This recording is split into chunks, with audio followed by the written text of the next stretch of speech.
Hello listeners, and welcome back to Sandman Stories Presents. Today we have 3 more stories from the Chinese Book of Folktales by Mary Hayes Davis and Chao Leung.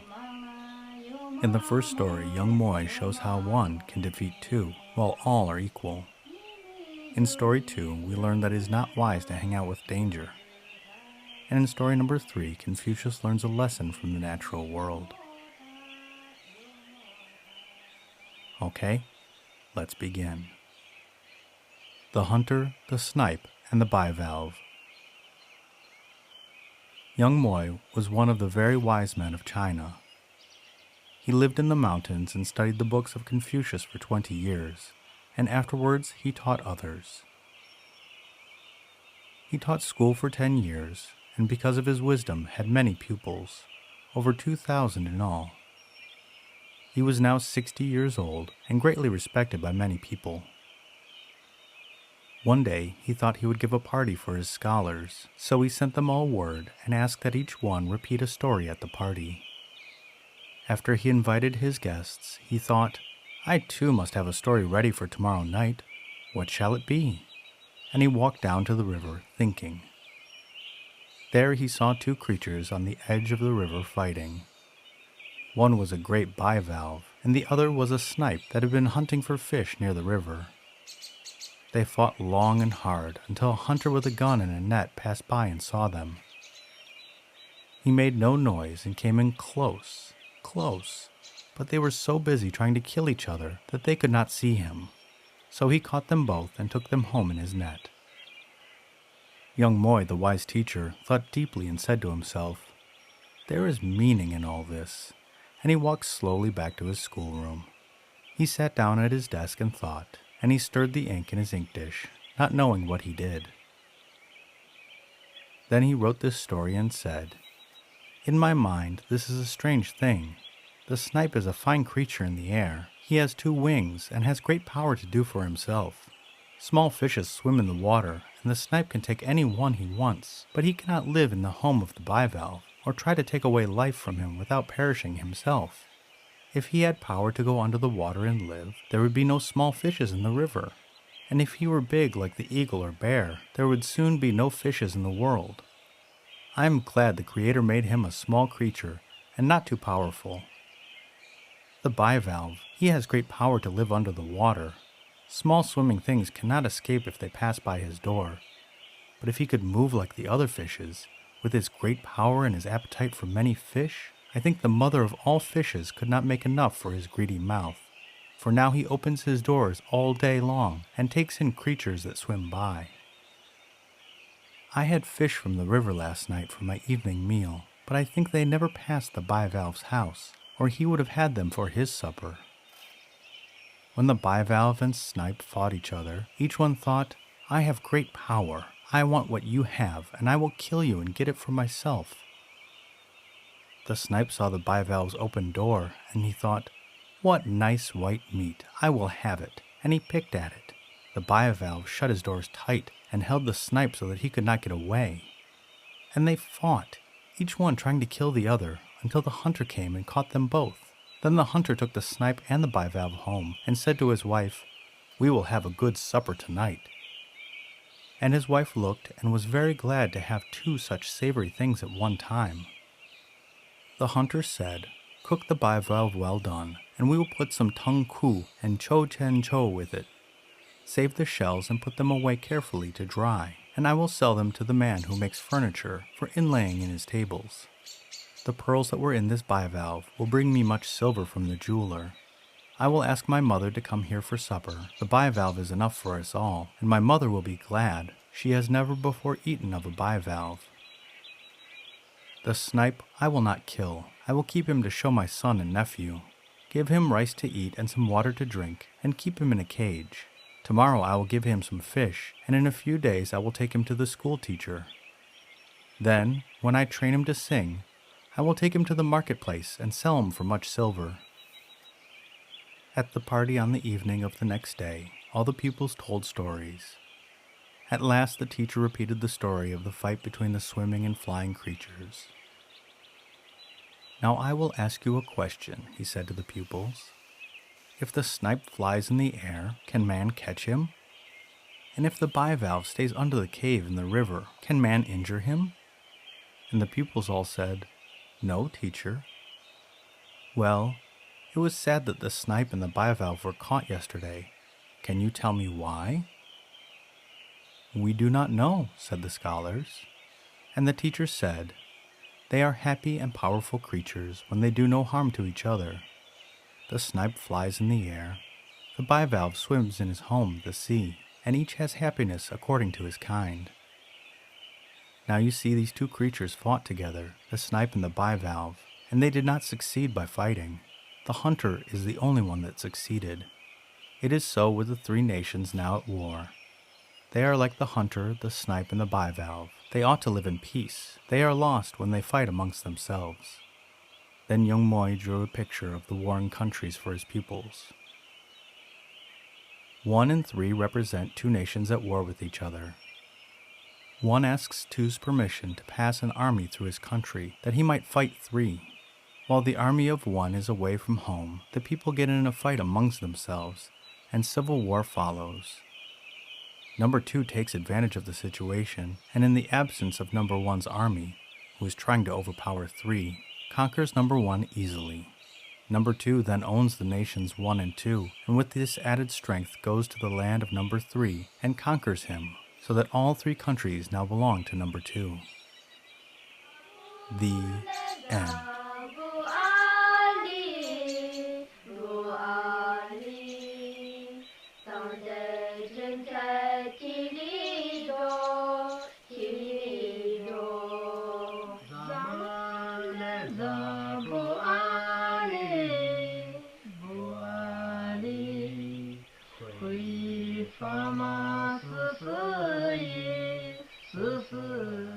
Okay, and story number 2, The Mule and the Lion.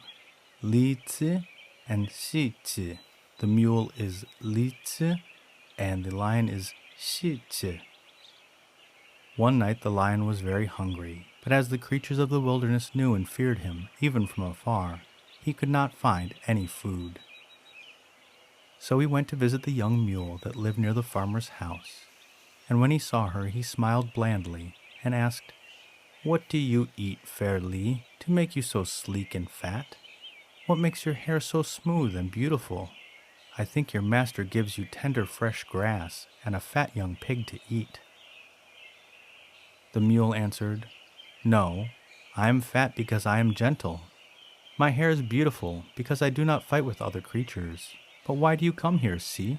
Are you hungry? I believe you are seeking for food." The lion said, "Oh, no, I am not hungry. I only walk around to get the cool, fresh air, and then the night is very beautiful.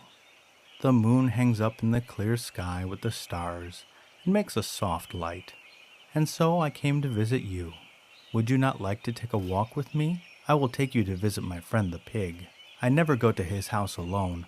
I always take a friend with me." The mule asked, "Shall we go to any other place?" "Yes," answered the lion. "I think we will go to visit another friend of mine who lives not far away." Then the mule asked his mother, "Will you allow me to go with Si to see his friend?" "Who is his friend?" asked the mother. "The farmer's pig," said the mule. "I think it is no harm if you only go there," said the mother mule. "But you must not go anywhere else with Si. The hunter is looking for him, I hear, and you must be careful. Do not trust him fully, for I fear he will tempt you to go to some other place or into some wrong thing. If I allow you to go, you must come home before midnight. The moon will not be gone then, and you can see to find your way." So the lion and the mule went to visit the pig who lived in a house in the farmer's yard. But as soon as the pig saw the lion, he called out in a loud voice to his mother. The lion said, "He is afraid of me. I will hide, and you go in first." When the pig saw that the mule was alone, he thought the lion had gone. He opened his door wide and was very friendly to the mule, saying, "Come in." But the lion jumped from his hiding place and caught the pig as he came to the door. The pig called out to his mother in great fear, and the mule begged the lion, saying, "Let the poor little creature go free." But the lion said, "No, indeed. I have many pigs at my house. It is better for him to go with me." Then the lion carried the pig while the mule followed. Soon they came to where a fine-looking dog lay on some hay behind a net. The lion did not seem to see the net, for he dropped the pig and tried to catch the dog, who cried loudly for mercy. But the lion said to the foolish mule, "See how rude the dog is to us? We came to visit him, and he makes a loud noise and tries to call the hunter so that he will drive us away. I have never been so insulted. Come here, Litsi, at once and help me." The mule went to the lion, and the net fell and caught them both. At sunrise the hunter came and found the mule and the lion in his net. The mule begged earnestly and said, "Hunter, you know me, and you know my mother. We are your friends, and we do no wrong. Set me free, O hunter, set me free."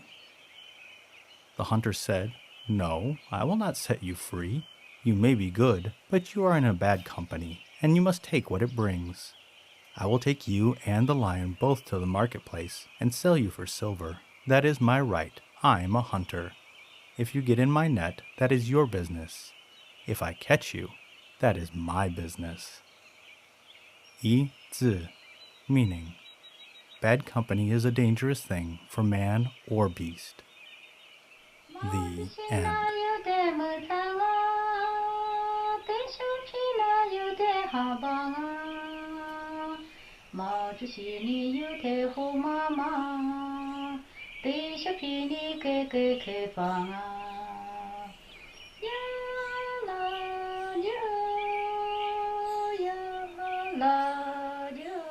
Okay, and the third story. The Fa-Nien-Ts'ing and the Mön-Tien-Sing. Confucius had labored teaching the people righteousness for many forgotten moons. One day he said to himself, "I have taught many years, and I will now rest a while." He thought for a few days and said, "Where shall I go to find rest?"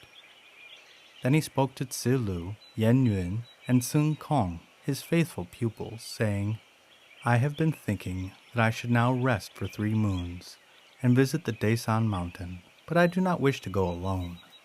I should like you to go with me. Where on the mountain is the best place, do you think?" "On the southwest side, where the sun shines warm and the wind does not blow cold," answered Tse Kong. And Tse Lu, Tse Kong, and Yen Yuan went to their own rooms and planned the journey. After 10 days, Confucius and his pupils went to the Daesan mountain to rest for 3 moons. But even there his pupils studied, for they took their books with them. As Confucius walked on the Daesan mountain, he said, "How great and beautiful are the things made by the Creator. Even the trees, bushes, and flowers are beyond man's understanding." Then he went to the temple and saw the images of honored men, and when he looked at the face of Dei Yi the Just, he said, "You are very great. We remember and honor you, and other generations yet to come will remember and honor you." When he had walked another half-mile, he grew tired and sat down under the Fa-Nien-Ts'ing tree, and soon he slept. Suddenly he heard a noise. He awoke thinking his pupils had come, but seeing no man, he lay down again to sleep. Once more he heard the same noise, and looking upward he saw the Mön-Tien-Sing and the Fa-Nien-Ts'ing trees looking at each other's faces, but they were not happy. The Mön-Tien-Sing's face was distorted with anger, and in a great wrath she said to the Fa-Nien-Ts'ing, "If I were the Creator, I would not allow you to live. A year and a year passes by, and you do not grow. You eat much food, and you have more earth than I, and still you do not grow. I never heard that you did any good thing since you were born, and it is said you have lived here 500 years. Your branches are crooked, and your bark is rough. You are not even good to look upon. Do you think the children of men care for you? No, for you have neither flowers nor fruit. If people sit under your shade when the wind blows hard, I should think your sharp, ugly leaves would fall on them and stick them. It is a strange thing that the woodcutter does not chop you down, useless thing. If I were the Creator, I would not allow the sun to shine on you, nor would I give you the rain to drink. I would cause the wind to blow hard until you fell down dead. You see, I have the sweetest of flowers, and the people all like me. One day, 2 women passed by here, and one of them said, Mön-Tien-Sing, I wish that I might take you to my garden, and that you would grow there and open your beautiful flowers every 3rd moon forever. My name is Mön-Tien-Sing, which means flowers every 3 moons. If you do not know another meaning it has, I will tell you. When you look in the sky on a summer night, do you know how many stars there are? Even man cannot count a clear sky filled with shining stars. I am Mön-Tien-Sing. Mön means full, Tien means heaven, and Sing means stars. Sky filled with stars, that is my name. I grow very fast. Every 3 moons I bear 1,000 and 1,000 flowers. I do not need servants to care for me, for I grow everywhere. Even the chicken and birds like me. They come up to me and eat my seeds and grow fat. If I were the Creator, the Mön-Tien-Sing would grow everywhere in all the world and fill the earth with its sweetness. But oh, I wish I could go away from you. I do not even like to see you, and here I must always stand by your side. Your branches are too strong, for when the wind blows, they come close and hurt me and spoil my beautiful flowers. I will pray the Creator to bring a woodcutter and cut you down today, useless evil thing. The Fa-Nien-Ts'ing did not answer, though he bowed his head in shame. He knew well that he was ugly, and that his leaves were sharp and his bark rough. But he said to himself, I know in my heart that someday someone will like me too, for the Creator made me, and he surely made me for good.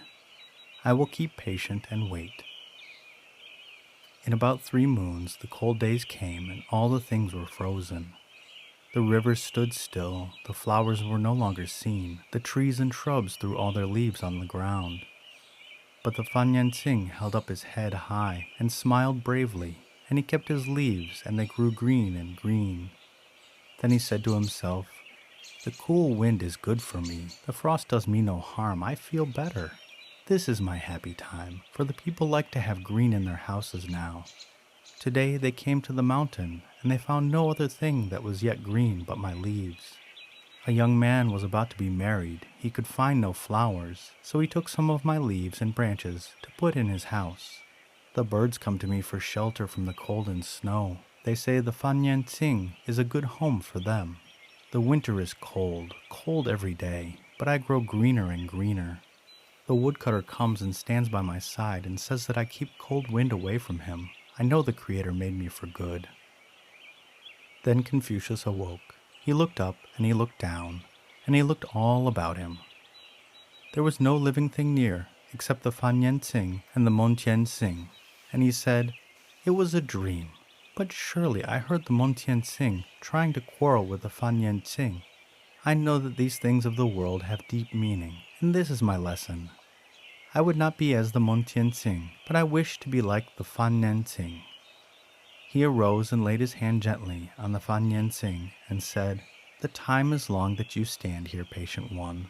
The cold heart of winter does not change your nature more than it does that of birds, beasts, men, or even your enemy, the Mön-Tien-Sing. The cold winter makes you better, for you grow green as the springtime, and there is no other tree, bush, or flower which can do this. When the frost of winter comes, where are the flowers? Where are the leaves? Where are all the growing things of beauty? Where is the grass? Where is the green of the field? They are gone. The first cold wintry wind of adversity takes them one by one, but you alone can withstand sorrow and grow even more beautiful. Your life is a lesson to me. I am serving the king and serving the people, but there are few who like me now. 3 kings have tried to kill me, though my doctrine is to serve the world and help everyone. But kings will not listen to my teaching, and my brothers try to drive me away, as the Mön-Tien-Sing wished to drive away the Fa-Nien-Ts'ing.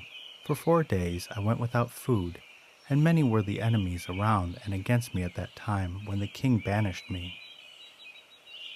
But I know that it is my duty to live and teach in the world. Although it is winter for me, and the cold winds of adversity blow, and the hearts of my people seem hard and cold like rocks of ice, I hope that I will be as the Fa-Nien-Ts'ing and stand firmly on the mountain of righteousness forever, that I, Confucius, may do good in a wintry world. I would not be as the Mön-Tien-Sing. It is covered in the morning with the flowers of beauty, which it drops before the evening. It is beautiful for an hour, but is frail beyond all of its kind. It bears no fruit, and its flowers last but a day, while the Fa-Nien-Ts'ing is strong of heart and mind, though a world is against him. The end.